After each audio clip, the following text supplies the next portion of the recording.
मोदी जी, मैं आपसे एक बात जानना चाहूँगा। मैंने ये सुना है, जब मैं पिछली बारी आई थिंक पिछले साल मैंने ये सुना था कि जब आप गुजरात के सीएम से आप निकल के आप प्राइम मिनिस्टर जब बने थे, तो आपकी जो जमा पूंजी थी आपके बैंक में करीबन 21 लाख रुपए थे, और वो 21 लाख आपने अपने स्टाफ की बच्चियों के नाम पे एफडी या उनको बांट दिए थे। तो आज मैं जानना चाहूँगा, आप नहीं भी जवाब दे सकते हैं, आज आपका बैंक बैलेंस कितना है?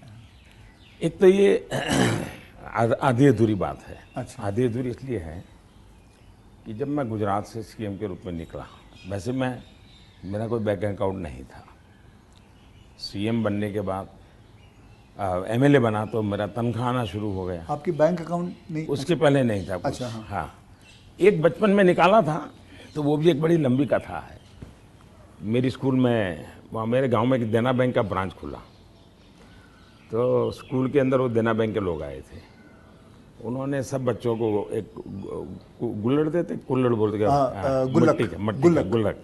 गुल्लक दिया, और बच्चों को कहा भाई इसमें आपको पैसे डालना है और हर महीने बैंक में जमा कराना, आपके नाम से पैसा जमा होगा। तो हमने भी बैंक अकाउंट उसमें खुलवा दिया। अब हमारे गुल्लक में तो कुछ आया ही नहीं। अच्छा। आने वाला कुछ था ही नहीं, तो क्या आएगा। तो हम तो कभी पैसा जमा नहीं कराया। अब गांव छोड़ के चले गए हम। बैंक में हमारा अकाउंट बना रहा, तो उनको हर साल वो कैरी फॉरवर्ड करना पड़ता था, लिखापट्टी करनी पड़ती थी। तो वो मुझे ढूंढते रहते थे कि इसका बैंक अकाउंट बंद करना है, इसको बुलाए कहाँ से। तो शायद 30-32 साल तक वो बना रहा, और उनको कहीं पता चला बाद में कि मैं अब पॉलिटिक्स में हूँ, तो बैंक वाले मेरे पास आए, बोले साहब जरा सिग्नेचर कर दीजिए, आपका एक बचपन का बैंक अकाउंट पड़ा हुआ है, हमको बंद करना है। अच्छा। तो मेरी बैंक अकाउंट से दुनिया ये रही। लेकिन जब मैं सीएम बना, एमएलए बना, तो फिर जो वेतन मिलता है वो आना शुरू हो गया, तब बैंक अकाउंट खुल गया। मैंने तो कभी वो देखा नहीं है, मेरा स्टाफ देखता था। जब मैं निकला वहाँ से, तो मैंने हमारे अफसरों को बुलाया। मैंने कहा भाई ये मेरा तो है नहीं, मैं ले जाके क्या करूँगा, मुझे तो कोई उपयोग है नहीं, तो मैं ये दे देना चाहता हूँ। तो उन्होंने कहा कि भाई ऐसा मत कीजिए। मैंने कहा भाई मैं करूँगा क्या इसे ले जाकर के। तो खैर अफसर लोग मेरी इज्जत करते थे, तो ज़्यादा बहस नहीं की, चले गए। शाम को एक सीनियर अफसर को लेकर के आए मिलने के लिए। फिर उन सब ने तीन लोग थे, ये समझाया, बोले देखो मोदी जी, ठीक है आपको ज़रूरत नहीं पड़े, लेकिन आपके ऊपर इतने कोर्ट केसेस चल रहे हैं गुजरात में, वकील भी इतने महंगे होंगे हैं, आपको कभी न कभी पैसों की ज़रूरत पड़ेगी। पद पर तो कब रहोगे, कितना रहोगे आप। और बाद में बोले कोई नहीं देगा आपको। तो हमारी प्रार्थना है कि तो ऐसा मत कीजिए। तो मैंने कहा क्या करूं। बोले ठीक है आपकी इच्छा है तो कुछ हिस्सा दीजिए। तो उसमें से मैंने फिर 21 लाख रुपया दिया। अच्छा, उसमें से? हाँ, ओके। मेरे अपने जेब से दे दिया। और मैंने कहा कि ये जो हमारा सेक्रेटरीट है उसमें जो ड्राइवर है, हाँ, प्यून है, उनकी खास करके बच्चियाँ, उनको ये शिक्षा दीक्षा के लिए खर्च करना। अभी वो फाउंडेशन शायद बनाया हुआ है गुजरात सरकार ने, और उसमें से वो मदद कर भी रहे हैं। फिर वहाँ मुझे एक सरकार की तरफ से एमएलए को एक प्लॉट मिलता है। ओके। पैसों से मिलता है लेकिन कम खर्चे में। हाँ। वो प्लॉट मिला, तो मैंने पार्टी को कहा भाई ये ले लो आप, मैं आपको दे देना चाहता हूँ, मुझे कुछ चाहिए नहीं। तो मेरी वो प्रक्रिया चल रही थी। फिर पता चला कि वो मामला तो कहीं सुप्रीम कोर्ट में लटका पड़ा है, शायद वो ज़मीन किसी को दे नहीं सकते, इस प्रकार का कुछ है। मुझे पूरा याद मालूम नहीं, क्योंकि मैं इस चीज़ों में रुचि नहीं लेता। लेकिन जब भी वो क्लियर हो जाएगा तो मैंने वो भी पार्टी को देना तय किया हुआ है। साहब सच में गुजराती है ना, क्योंकि गुजराती जो होते हैं वो पैसों के लिए बहुत सही रहते हैं।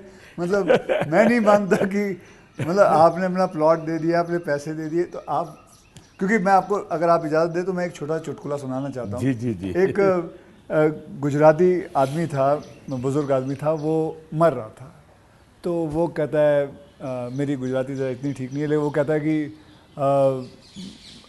मारो दीकरो क्यां छे, मतलब मेरा बेटा तो बेटा अगर डैडी हूँ यहाँ छूँ, मारी दीकरी क्या छे, डैडी हूँ यहाँ छूँ, मेरी बीवी कहाँ है, मैं भी यहाँ हूँ, आप तीनों यहाँ हैं तो दुकान पे कौन है? तो सारे के सारे इधर ही आ गए हो, तो मेरे दुकान पे कौन है? क्योंकि मैं मानने को तैयार नहीं हूँ कि क्योंकि मैंने देखा है गुजरात, मेरे बहुत सारे गुजराती दोस्त हैं, गुजराती जो होते हैं वो अपने पैसों को बहुत सही संभाल के रखते हैं, वो अपने पैसों से दूर नहीं रहते। मैं आपको एक चुटकुला सुना दूँ। जो ठीक है, ये बहुत बड़ी बात। ओके, हमारे यहाँ चुटकुला चलता है कि एक बार प्लेटफॉर्म पर ट्रेन आई, रेलवे ट्रेन में, हाँ, तो ऊपर ही बर्थ पे कोई पैसेंजर सोया हुआ था। तो उसने जगह स्टेशन आया तो उसने खिड़की में आवाज़ लगा के बाहर किसी को पूछा कि भाई कौन सा स्टेशन आया। तो उसने कहा 4 आना दोगे तो जवाब दूंगा। तो बोले जवाब की जरूरत नहीं, अहमदाबाद होगा। समझ गया मैं, बिल्कुल। तो ये बिल्कुल बात सही एक है। और एक बताता हूँ, ये किसी की आलोचना करने के लिए नहीं है, लेकिन कोई भी अर्थ निकाल सकता है, और ये सत्य घटना में से बना हुआ चुटकुला है। बहुत साल पहले, वैसे मेरी जिंदगी ऐसी थी, ये हाफ स्लीव का कुर्ता और पैजामा, जूते और थैला, यही से मैं रेलवे में भटकता रहता था और दाढ़ी रहती थी। तो मैं पुणे स्टेशन पे उतरा। अच्छा, और कोई मेरे पास ज़्यादा सामान तो था नहीं, मेरा एक वो झोला था, एक अखबार था हाथ में।